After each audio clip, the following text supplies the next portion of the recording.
It starts as a normal day at one of America's biggest oil refineries. 1,800 people are busy at work. Without warning, a massive explosion rocks the plant. The blast is felt 8 kilometers away. Dozens of people are injured. 15 are dead. A desperate rescue operation gets underway.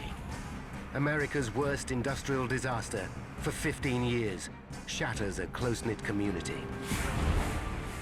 Now, a team of investigators must work out exactly what went wrong. Human error, design flaw, or terrorist attack. Disasters don't just happen. They're a chain of critical events. Unravel the clues and count down those final seconds from disaster.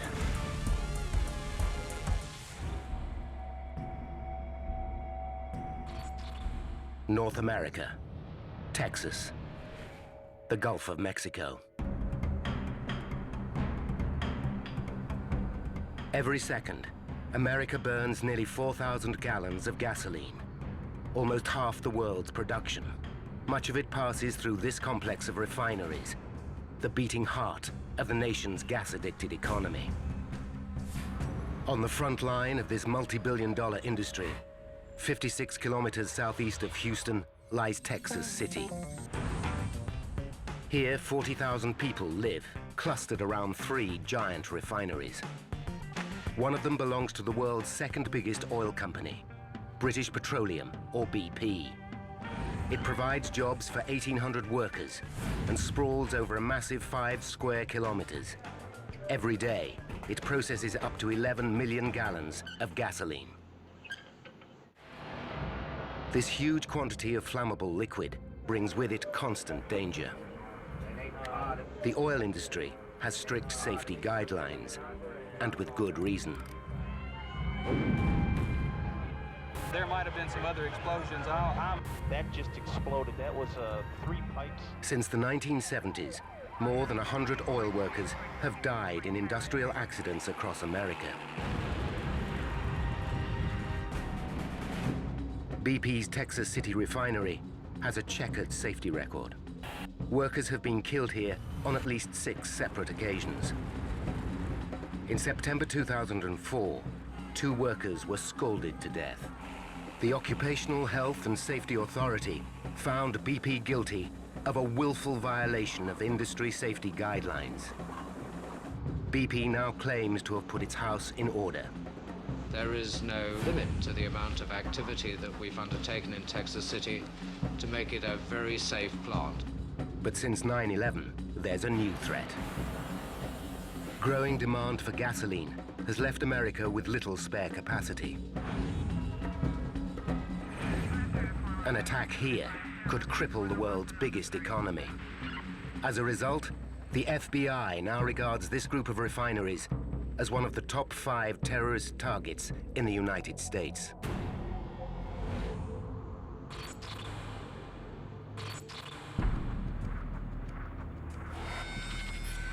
At 2 a.m., night shift operators at the BP refinery work on a distillation tower. For the last month, the tower has been shut down for routine maintenance. This usually happens once every few years. Now its operators must start it up again. The process can take up to 12 hours, and much of it has to be done manually. The risk of human error makes it one of the most dangerous jobs in any refinery.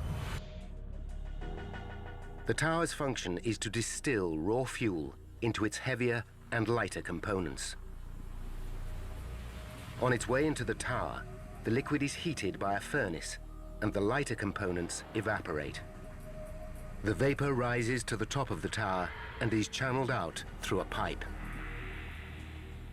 It then passes through a condenser and returns to liquid before being pumped away. This will be added to gasoline to make it more potent. Meanwhile, the heavier residue left at the bottom of the tower is siphoned off. This will be used to make products such as tar. If the distillation process creates too much vapor, operators can lower the pressure by venting excess gases.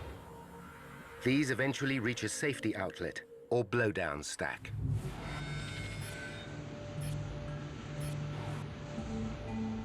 An hour later, an alarm goes off in the control room.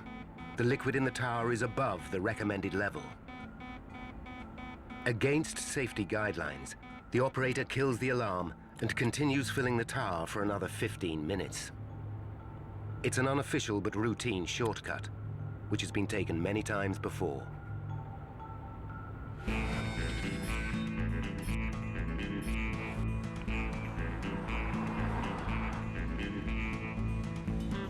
At 5 a.m., an hour before sunrise, construction engineer David Crow arrives at work.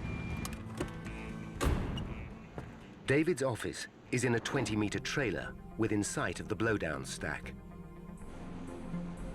Though he's only worked at the BP refinery for the last 8 months, David and his wife Georgine have become close friends with his fellow workers. They were all buddies. There was no problems. Everybody got along. Among David's friends are James and Linda Rowe.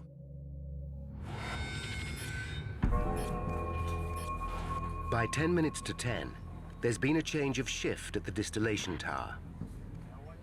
The computer shows the liquid level has dropped to normal. The supervisor now decides to move on to the next phase of the startup process. An operator starts to feed more fuel into the tower. Minutes later, the supervisor receives a phone call. His son has broken his arm at school. He hands over control to a colleague. At 10 a.m., operators light burners on the tower's furnace. This starts the distillation process by heating the liquid feeding into the tower. From this point on, most functions are automated. The most risky part of the process is over. 12:40 p.m. Everything seems to be going normally. Then a high-pressure alarm goes off. Operators check the tower's level indicator and find nothing wrong. They conclude the distillation process must be producing too much vapor. To slow it down, they turn off 2 of the burners on the furnace, lowering the temperature of the feed into the tower. They also vent excess gas into the safety outlet or blowdown stack. As expected, the pressure begins to fall.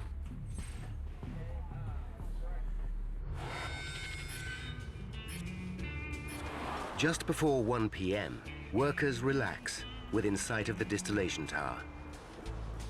It's been a week without accidents, and to reward the workforce for their safety record, BP's management buys them lunch. As the workers enjoy their food, a white pickup truck approaches the main processing unit. It's one of many trucks in the refinery, and nobody pays it any attention. Among the workers are Ralph Dean and his wife, Alyssa. Ralph has been employed here for 8 months as a rigging supervisor. Alyssa is 32 and works as an office manager in the nearby trailer. Lunch is the one time they get to see each other. Everybody's having a great time. Free lunch, free food, construction workers, yeah, it was great.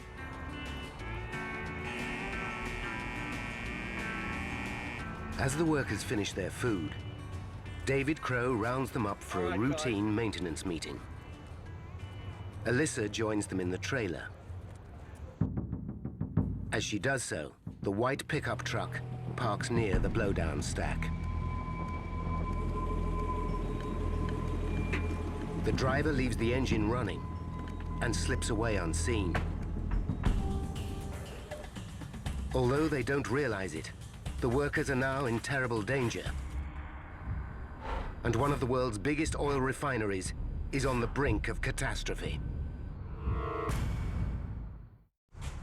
At the BP refinery in Texas City, operators have been starting up a distillation tower for the last 11 hours. The high-risk procedure seems to be going to plan.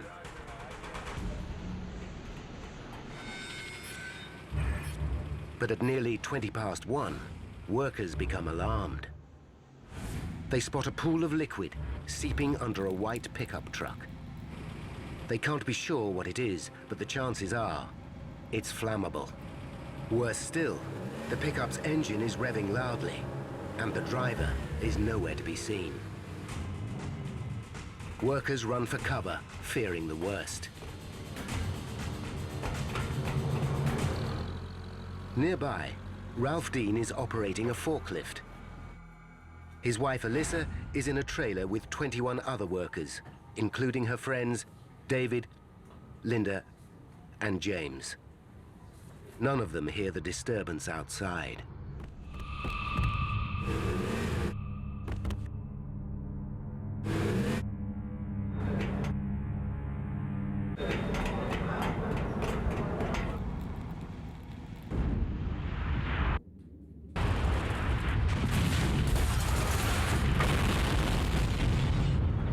Never heard a noise that loud, extremely violent. It was biblical. As far as Ralph can see, the refinery is ablaze. The impact of the blast is felt 8 kilometers away. Just outside Texas City, David Crow's wife, Georgine, is busy at work. Within minutes of the explosion, local TV stations broadcast pictures of the burning refinery. In case anyone is just joining us, you are looking at live pictures from Texas City. Georgine can't mistake her husband's workplace. Your heart is racing. My stomach started feeling queasy. I don't know, I think I wanted to scream. It becomes clear this is a major disaster. In a panic, Georgine phones her husband, David. There's no answer from his mobile phone, nor from the landline in the trailer.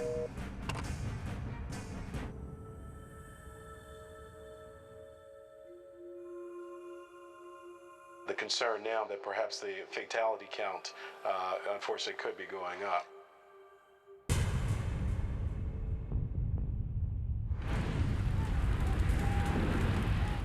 Dazed by the explosion, Ralph Dean suddenly realizes his wife would have felt the full impact of the blast. But when he races to the trailer, he finds nothing left. Alyssa is nowhere to be seen. I can't recall feeling anything. The single thought that I can remember the whole time was find her and get out. David Crow was also in the trailer. He's knocked unconscious by the blast and now lies trapped beneath the debris. He's seriously hurt. He's fractured his foot, his heel is crushed, and he's broken 6 vertebrae. But if he doesn't move quickly, he'll burn to death. As he regains consciousness, David tries desperately to free himself.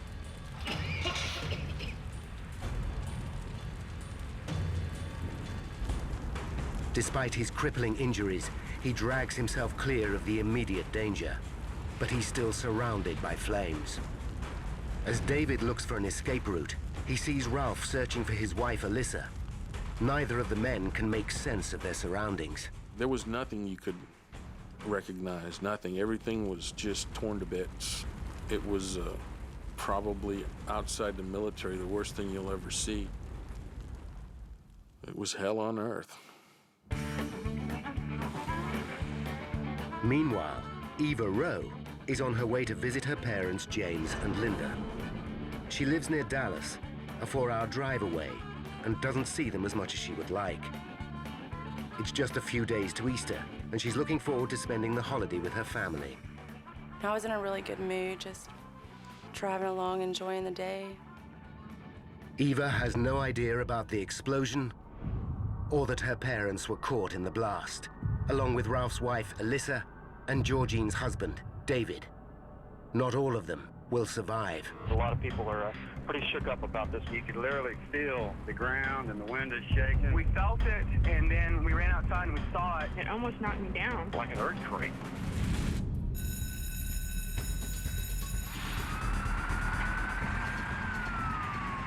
"200 firefighters descend on the refinery. The scene, to me, looked like a nuclear explosion had gone off. It just wiped everything out. There are things I saw that day that most people will never see in their lifetime and hopefully never will. Emergency services have to act fast. Millions of gallons of flammable materials are within meters of the fire.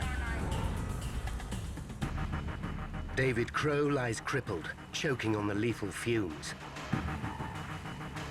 Then, two colleagues stumble across him and drag him to safety. How in the world did I get out of that? Why me? Why was I spared?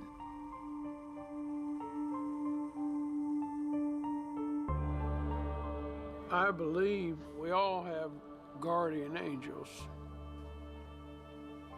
And one was with me that day.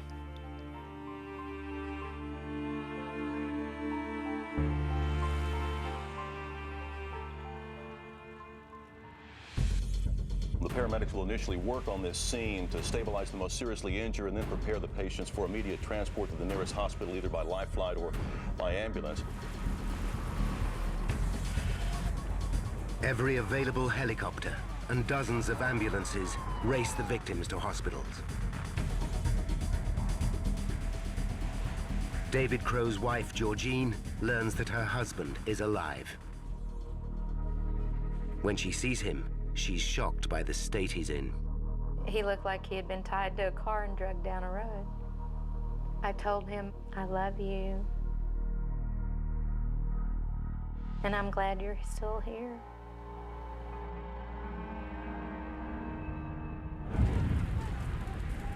But not everyone is clear of the danger. Ralph Dean continues the desperate search for his wife, Alyssa. All I can think of is digging. It's like I'm digging and I'm not getting anywhere. Then, just as his efforts seem hopeless, he sees debris he recognizes from his wife's office. Beneath it, he finds a body. It's Alyssa, and she's still breathing. She's unconscious, but alive. A piece of heavy furniture has shielded her from the blast and saved her life. But James and Linda Rowe, who were also in the trailer, are still missing. Their daughter Eva, now only 45 minutes from Texas City, has no idea there has been an explosion. There has been apparently a major explosion. We understand from one of the witnesses who called us that it is at the BP Refinery. When she hears the news, she immediately calls her mother, but gets no response. I knew that something was wrong because she always answered. And that time she didn't.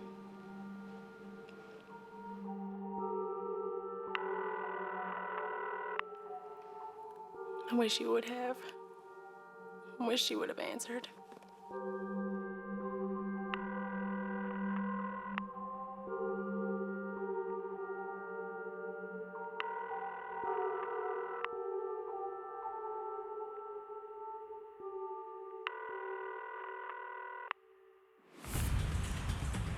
Back at the blast site, it takes firefighters more than 2 hours to extinguish the blaze. America's third biggest refinery is left a smoldering wreck. In total, 170 people are injured, 15 are dead. 11 died in the trailer, but it's still not clear if Eva's parents are among them. Many of the bodies are so burnt, they can't be identified by sight. The following day, Eva's asked to provide her parents' medical records. She finally learns that neither of them survived. I began trembling immediately, like my whole body was just shaking uncontrollably. My hands, my arms, my legs. I couldn't force myself to be still. And it didn't go away for over 6 months. The trembling didn't go away. Survivors of the blast are also traumatized. I guess what probably haunts me more than anything, I wasn't able to do anything. For a good while there, I had dreams and I was talking to my friends.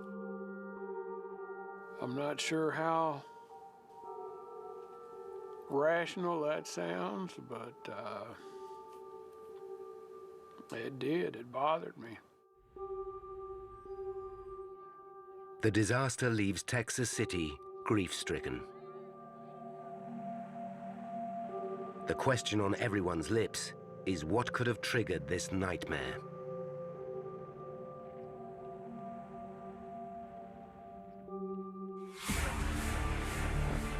Now, by going deep into the official investigation, we can reveal the calamitous chain of events that led to the Texas City explosion.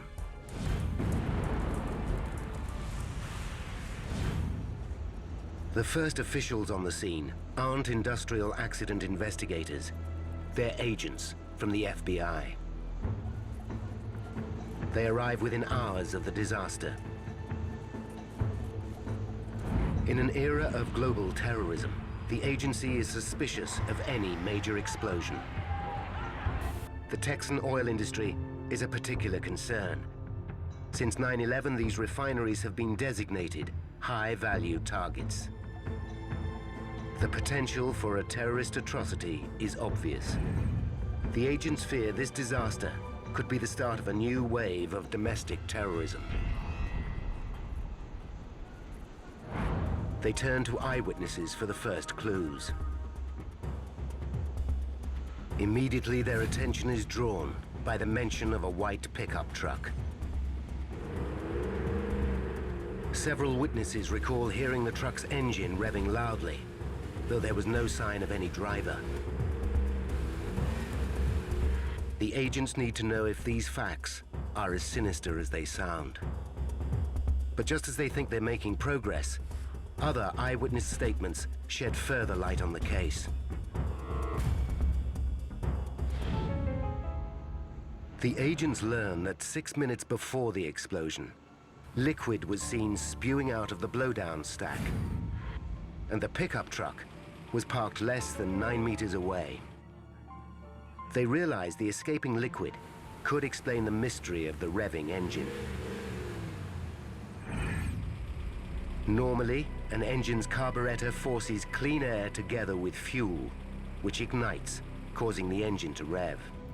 But the white pickup wasn't taking in ordinary air. Its engine was flooded with petrochemical fumes from the escaping liquid. This would account for it revving in spite of the driver's absence.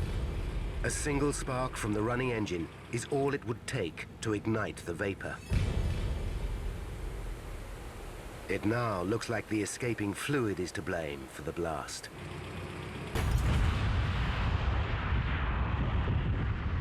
Terrorism no longer seems likely, and the FBI hands the investigation over to a new team. 1,900 kilometers away in Washington, D.C., is the federal agency charged with taking the job on. The Chemical Safety and Hazard Investigation Board, or CSB, was formed in 1998 to look into industrial accidents. It's independent of any other branch of government. The members of its board are appointed directly by the President and confirmed by the Senate. A team arrives in Texas City the day after the explosion. It's led by Chief Investigator Don Holmstrom. A trained lawyer with years of experience working in refineries, Holmstrom is regarded as a leading expert in petrochemical safety. Over the last decade, he's investigated a string of major accidents. The press refer to him as a safety evangelist. the perfect man to handle the pressure of a high-profile investigation. A catastrophic incident of this magnitude certainly focuses a lot of attention from the media, from the public in general, on an international level. Holmstrom knows progress will be slow. Key witnesses are either dead or injured. Much of the evidence has been destroyed in the explosion, and the blast site is unsafe. One thing at least is clear. Eyewitness testimony has placed the blowdown stack at the heart of the disaster. This was the source of the liquid that seeped under the white pickup truck. Holmstrom knows the blowdown stack is the final safety outlet for the distillation tower. Its function is to vent gases and contain small quantities of liquid. But there's no way fluid should ever overflow from the 35-meter stack. Something must have gone disastrously wrong. But what? The team needs to start gathering physical evidence from the blast site. In particular, they need to find the computer hard drive from the main processing unit. This holds a complete electronic record of the distillation process. But progress is immediately hampered. The explosion has released cancer-causing benzene gas, and it could take days for it to disperse. The investigators don't know when it will be safe for them to move in. America's oil industry is desperate for answers. Is this catastrophe a tragic one-off? Or could it be repeated elsewhere? Identical distillation towers exist in refineries across America. If they're unsafe, the oil industry could be crippled. In the uncertainty that follows, gasoline prices hit an all-time high. And the world's biggest economy is left on the brink of crisis. A huge explosion rocks the British Petroleum Oil Refinery in Texas City. 170 people are injured. 15 are dead. The FBI rules out the possibility of a terrorist attack. It now falls to Don Holmstrom and his team from the Chemical Safety Board to find out what went wrong. Holmstrom knows the disaster can be traced to flammable liquid that spewed out of the blowdown stack. The stack is connected to the distillation tower, and Holmstrom suspects that's where the liquid came from. What he doesn't understand is how it could have reached the blowdown stack, let alone have filled it. During the distillation process, liquid in the tower should not exceed a level of 2 meters. Holmstrom knows that to escape, it must rise more than 46 meters above its correct level to the top of the tower. But there's a series of safeguards to prevent this happening. First, an outlet control valve automatically regulates the flow of liquid from the bottom of the tower.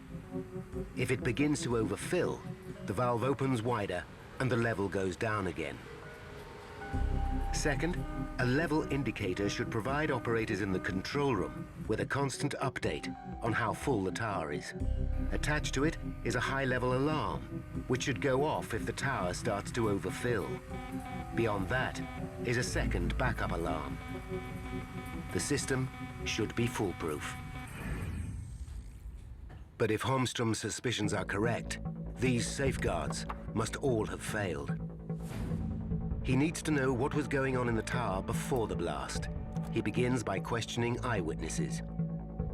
He soon learns the distillation tower was being started up on the same day as the explosion. It's too big a coincidence to ignore. Although the startup is governed by strict safety guidelines, it's potentially a risky process. Could this be connected to the explosion? Holmstrom begins questioning the operators who worked on the startup and finds that his theory might be correct. He discovers a night shift operator broke the safety guidelines. Just after 3 a.m., an alarm went off in the control room. warning that the liquid level was slightly over 2.5 meters. But the operator switched it off and did nothing. He tells Holmstrom that overfilling the tower and ignoring the alarm is nothing unusual. When the feed starts circulating through the system, the level in the tower often falls. He claims overfilling the tower not only saved time, but avoided the inconvenience of having to top it up later. It's common practice. He left the level at about 4 meters, confident it would drop back towards 2 meters when the day shift operator started to circulate the feed. Holmstrom has uncovered a clear breach of safety procedures, which could be linked to the explosion. But when he questions the day shift operator, the man supports his colleague. While he was on duty, he had a constant eye on the level indicator and saw nothing to concern him.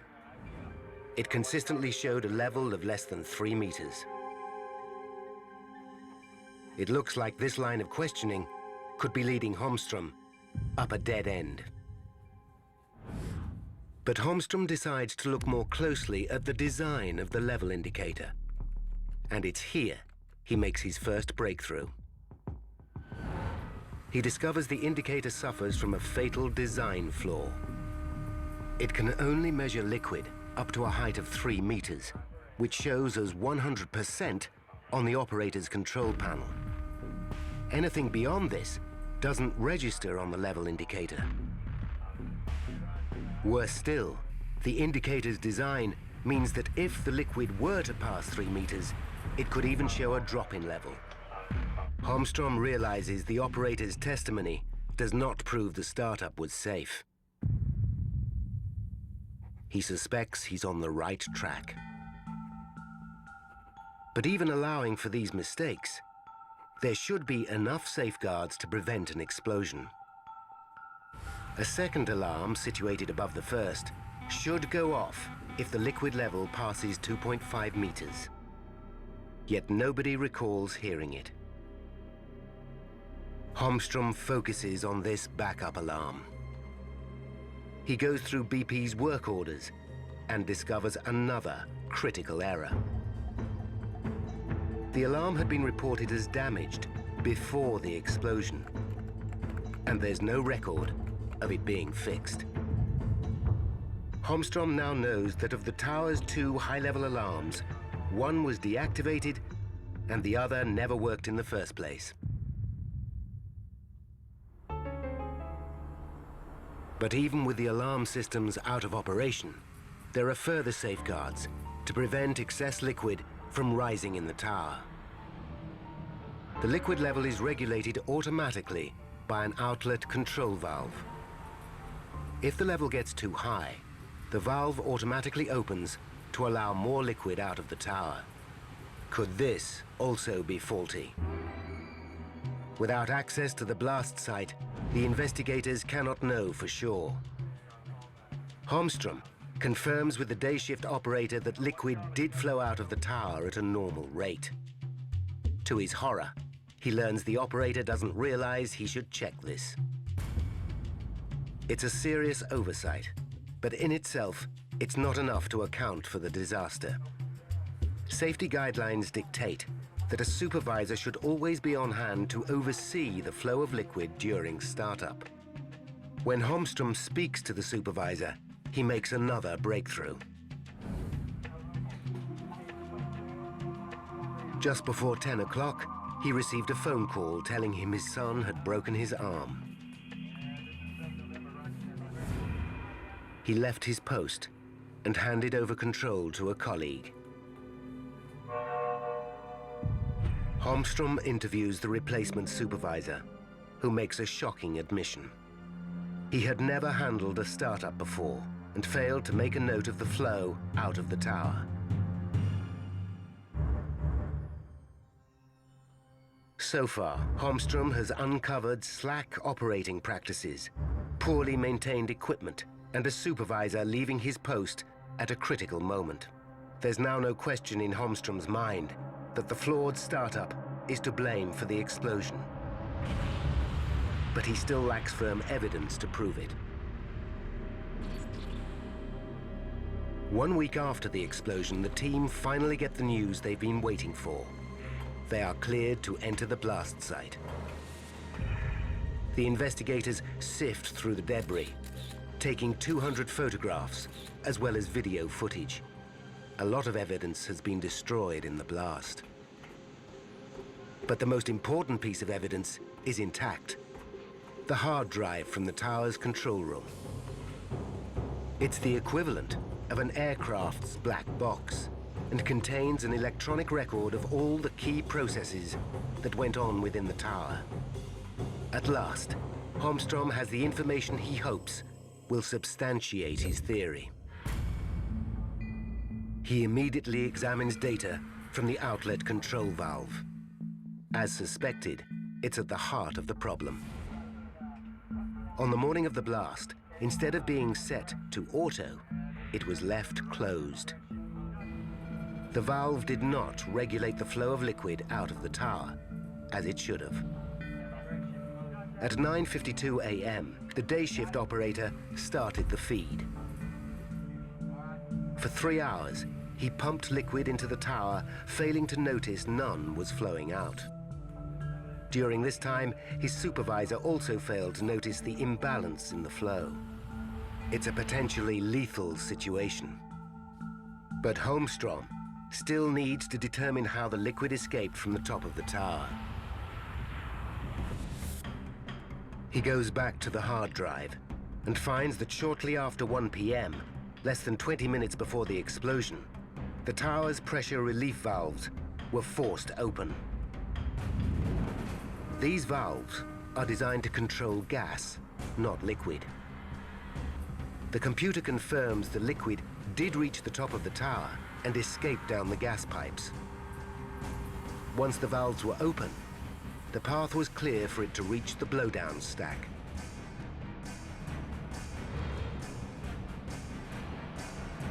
It would quickly have filled the 35-meter stack and spewed out the top. Holmstrom's hunch is correct. A catastrophic series of mistakes in the startup process did cause the disaster.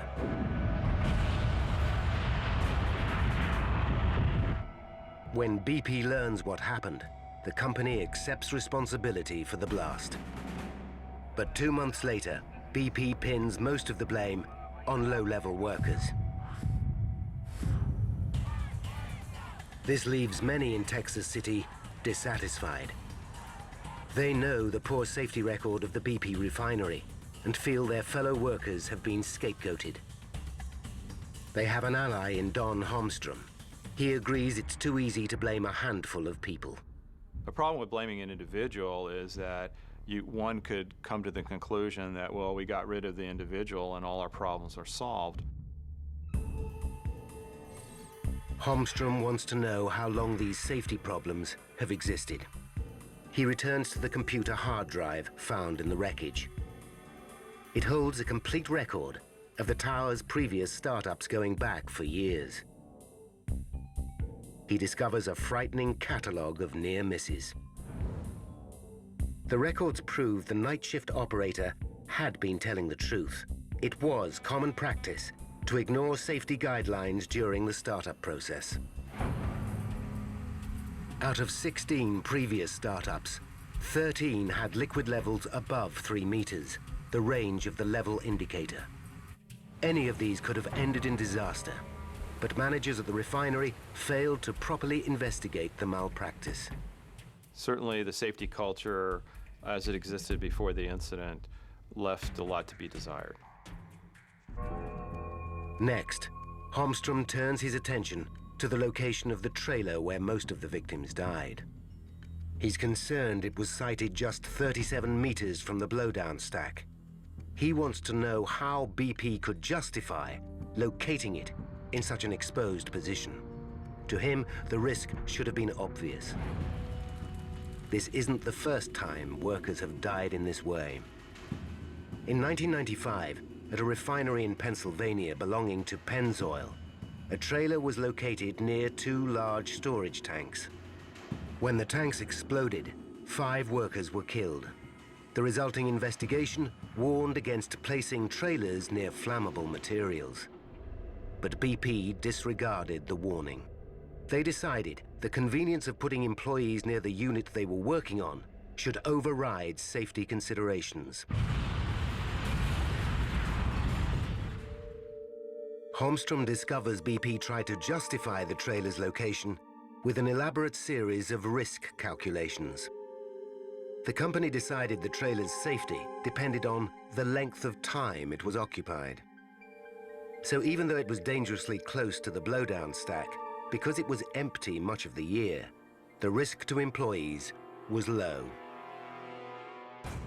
Holmstrom finds the logic deeply flawed.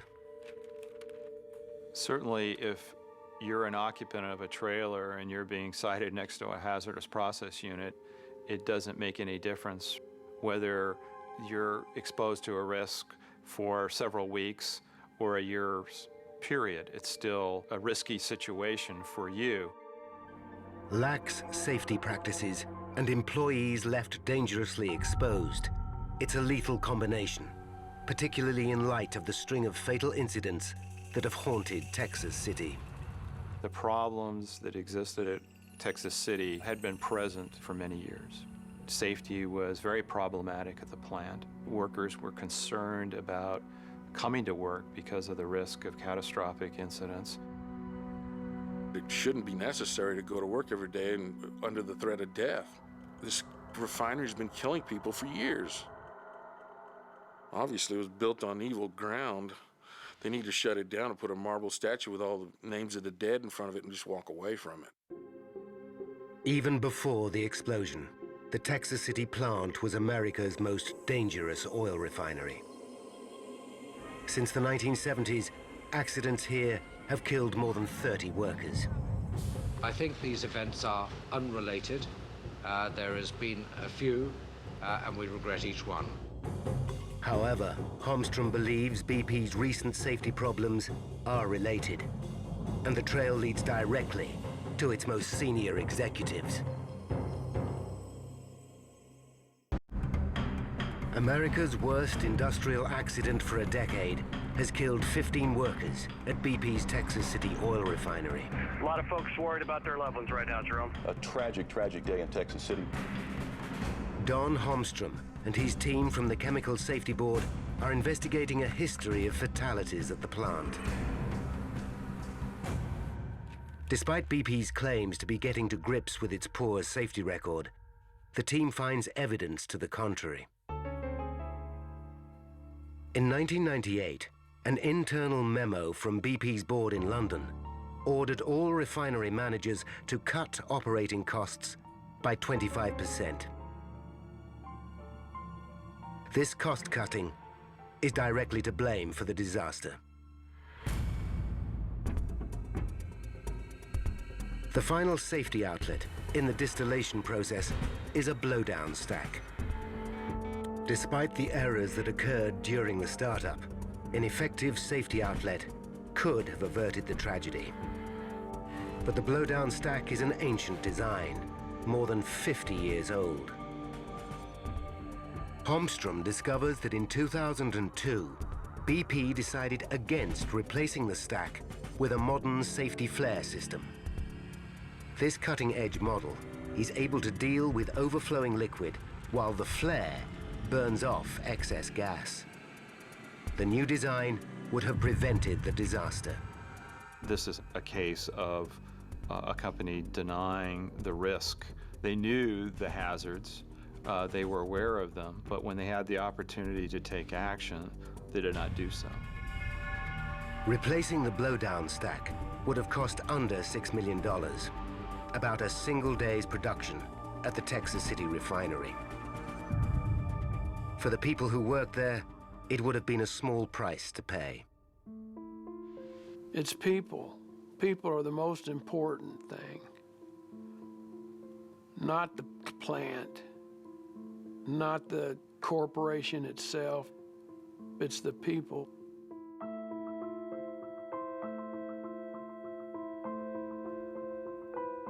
It was 6 months after the accident before David Crow could fully walk again. He still suffers pain from his injuries. But it's the mental scars that are taking longest to heal. He's not the same person. He was a very laid back, easygoing kind of guy, and now he's very angry at the loss of his friends. It's causing us a lot of problems.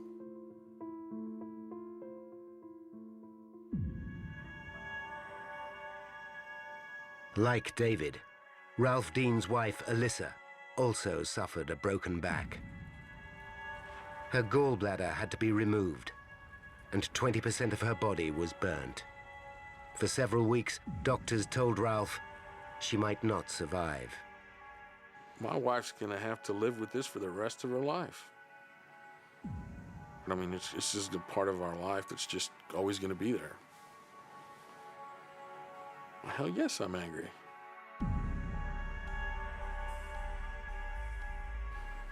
That probably won't ever go away. Eva Rowe is also struggling to cope. More than a year after the explosion, she still can't come to terms with the loss of her parents. It's really hard, not having either one to lean on. But I'm glad that they're together. I wish I could still have both of them, but I couldn't pick to have one or the other. I'm very glad they're together. Since the explosion, BP has set aside more than $1 billion to pay compensation claims. 6 workers, including the original supervisor, have won libel actions after the company wrongly blamed them for the disaster. BP has appointed a new site manager in Texas City and improved its training program. It's relocated its trailers and has begun replacing blowdown stacks. The company is now carrying out a total overhaul of its global operations.